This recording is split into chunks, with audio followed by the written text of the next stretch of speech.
Andy Kerbrat peut-il rester député? 10 jours après la démission du député LFI Hugo Prévost accusé de violence sexuelle, un autre député insoumis dans la tourmente. Andy Kerbrat a été interpellé à Paris alors qu'il tentait de se procurer une dose de 3-MMC, une nouvelle drogue de synthèse. Alexis de la Fontaine, après avoir présenté ses excuses, Andy Kerbrat a reçu le soutien de ses alliés. Soutien à toi, lance Sandrine Rousseau. Bon courage, ajoute la sénatrice Mélanie Vogel. Les deux écologistes saluent la volonté du député LFI d'entamer un parcours de soins. La France Insoumise, elle, ne souhaite pas communiquer sur l'incident et devrait garder Andy Kerbrat dans son groupe parlementaire. Mais aucun membre du nouveau Front Populaire ne condamne sa participation au trafic de drogue.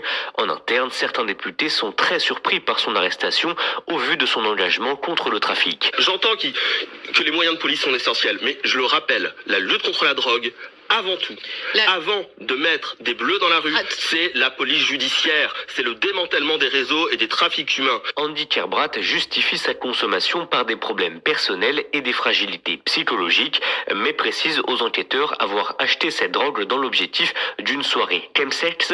Le ministre de l'Intérieur, Bruno Retailleau, juge ce comportement intolérable et demande aux députés insoumis d'en tirer toutes les conséquences. Alexis de la Fontaine du service politique de